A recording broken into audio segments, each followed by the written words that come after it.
Hello everyone, my name is John. Welcome back to the channel. Now, I want you to imagine for a second, you stop somewhere to park and you're gonna run in right quick and grab something. You park next to the curb and you come out and you got a $50 parking ticket. That'd probably be painful and you probably wouldn't do that again, especially with money being as tight as it is these days.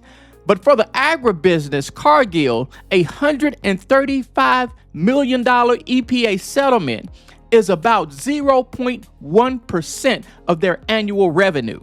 Time and time again, they've been caught systematically dumping tons of pollution and underreporting it. So when they get hit with a $135 million fine, it's just a parking ticket. It's not painful enough. It's time to stop treating these penalties as some type of licensing fee and choosing a more transparent food system. Stick around, you want to see this. If you've eaten meat from McDonald's, shopped at Giant or Stop and Shop, or consumed chocolate from major brands, you've likely consumed products from America's largest private company. Meet Cargill, a Minnesota-based agribusiness giant that controls much of what ends up on your plate and has paid over $254 million in penalties for environmental and safety violations over the past 2 decades. Cargill isn't a household name like McDonald's or Coca-Cola, but their influence on your food supply is far greater. According to industry analyses, they're the second largest beef processor in North America, the largest supplier of ground beef globally, and one of just 3 companies controlling 2/3 of the world's cocoa trade. When you eat a McDonald's burger or chocolate bar, there's a good chance Cargill was involved in its production. But this food industry giant has a track record that would shock most consumers. According to the Good Jobs First Violation Tracker database, Cargill has accumulated penalties exceeding $254 million for violations ranging from environmental destruction to workplace safety failures. The largest single penalty came in 2005, when Cargill agreed to a $135 million Clean Air Act settlement with the EPA and 10 state governments. The Department of Justice found that Cargill had significantly underestimated emissions from its operations in 13 states across 27 corn and oilseed processing facilities. Think about that for a moment. This wasn't an accident or oversight. Federal investigators determined that Cargill had been systematically underreporting their pollution levels. The settlement required them to install air pollution control devices and reduce emissions by approximately 30,000 tons per year. To put this in perspective, Cargill's violations were releasing pollution equivalent to having an extra 1.16 million cars on the road annually. The company was essentially treating our shared air as their private dumping ground. But the Clean Air Act violations were just the beginning. Cargill has faced repeated penalties for water pollution, workplace safety violations, price-fixing schemes, and labor law violations. The company has racked up over $79 million in price-fixing and anti-competitive practice penalties alone, including settlements in 2004, 2015, and 2022. The pattern is particularly troubling when you consider what these violations mean for food safety and quality. Environmental violations at food processing facilities don't happen in isolation. They're often indicators of broader quality control problems. Take Cargill's 2007 E. coli outbreak, which won a Pulitzer Prize for the New York Times investigation that exposed it. The most grievously affected victim was Stephanie Smith, a 22-year-old dance instructor from Minnesota. After eating a Cargill hamburger patty purchased at Sam's Club, Smith developed E. coli 0157:H7 and hemolytic uremic syndrome, a severe complication that causes kidney failure. Doctors had to place Smith in a medically induced coma for 9 weeks to control her seizures. When she emerged, her kidneys had shut down and she was paralyzed from the waist down with permanent cognitive impairment. She was 22 years old when she ate that burger. The contaminated patties were recalled nationwide. The recall occurred during a year in which roughly 940 E. coli illnesses were reported nationwide, highlighting how widespread contamination risks were in the beef supply chain. The investigation revealed how the contaminated beef was created. A single hamburger patty contained meat from multiple slaughterhouses, trimmings from facilities in Nebraska, Texas, and Uruguay, plus treated scraps from South Dakota. This cost-cutting approach saves Cargill about 25% compared to using whole cuts of meat, but uses ingredients from areas of the cow more likely to have contacted feces carrying E. coli. In the weeks leading up to the outbreak, federal inspectors had repeatedly found Cargill violating its own safety procedures. Now, Cargill's power isn't just in selling beef, it's in vertical integration. Internal strategy documents show how they control the entire life cycle of a calorie. They sell the seeds to the farmers, they sell the fertilizer to grow the corn, they own the grain elevators that buy the corn back, and they own the feedlots where that corn is fed to the cattle that they eventually slaughter.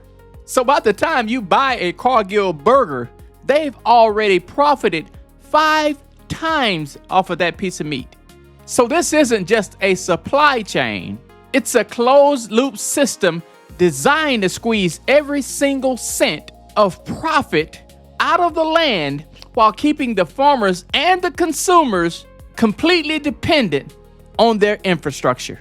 The company was supposed to obtain certificates from each supplier showing their tests had found no E. coli, but Cargill did not have a certificate for the Uruguayan trimmings used on the day it made the burgers that sickened Smith and others. When profit margins take precedence over safety protocols, consumers pay the price. Stephanie Smith settled her lawsuit against Cargill in 2010 for an undisclosed amount. She will most likely never walk again. The human cost extends beyond American workers and consumers. Cargill has been sued for knowingly purchasing cocoa harvested by child laborers in West Africa. In July 2005, the International Labor Rights Fund filed suit on behalf of Malian children who were trafficked to Côte d'Ivoire and forced to work 12 to 14 hours daily with no pay, little food, and frequent beatings. According to the lawsuit, Cargill ignored repeated and well-documented warnings about child slave labor on the plantations supplying their cocoa. The lawsuit charges that for years, Cargill knowingly purchased cocoa harvested by child slaves and provided funds, supplies, training, and other assistance to plantations they knew were using child slaves. When your chocolate bar carries the hidden cost of child exploitation, it raises fundamental questions about corporate responsibility. Environmental destruction represents another dimension of Cargill's impact. Despite pledging in 2014 to eliminate deforestation from their supply chains by 2020, investigations by Mighty Earth found Cargill continuing to drive forest destruction in South America. The organization documented Cargill financing land clearing operations in virgin forests, building silos and roads, then shipping grain to feed livestock globally. Between Cargill and competitor Bunge, they cleared the equivalent of 10,000 football fields for soy production, destroying habitats that serve as crucial carbon sinks for climate stability. But perhaps most concerning is how Cargill's violations create a race to the bottom across the entire food industry. When the largest players consistently violate environmental and safety standards while paying relatively small fines, it pressures competitors to cut similar corners to remain competitive. A $135 million penalty might sound substantial, but for a company with annual revenues of $160 billion in fiscal 2024, it represents less than 0.1% of yearly income. For context, that's equivalent to a $50 fine for someone earning $50,000 annually. These penalties function more like licensing fees than meaningful deterrence. The regulatory system appears designed to accommodate rather than prevent these violations. According to Mighty Earth's investigations, 10 of Cargill's facilities were out of compliance with EPA emissions regulations every single quarter for 3 consecutive years, yet operations continue largely uninterrupted. This connects directly to the food quality issues we examine in the MAP 30 protocol. When companies prioritize cost reduction over environmental stewardship and worker safety, those same priorities influence food processing standards. The contaminated beef that paralyzed Stephanie Smith came from this same system of optimized efficiency over quality. Understanding Cargill's track record helps explain why choosing locally sourced, transparently produced animal proteins makes sense. When you know your beef comes from a local rancher following regenerative practices, you're not just getting better nutrition.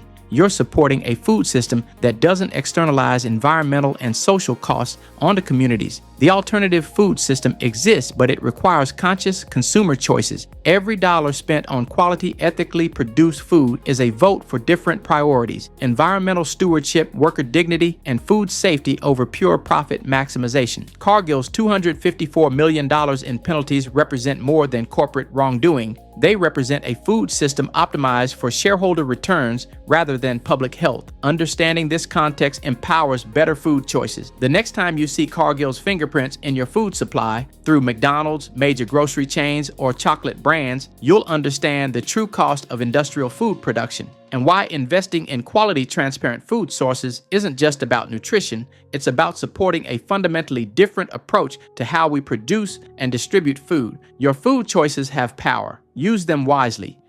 Now, when you have steak at home for you and your family, and you have a company that had its fingerprint in about 5 different steps to get that steak to your plate for you and your family, I don't know what your definition of a monopoly is, but that would definitely be extremely close to that definition, if not the very textbook definition of a monopoly.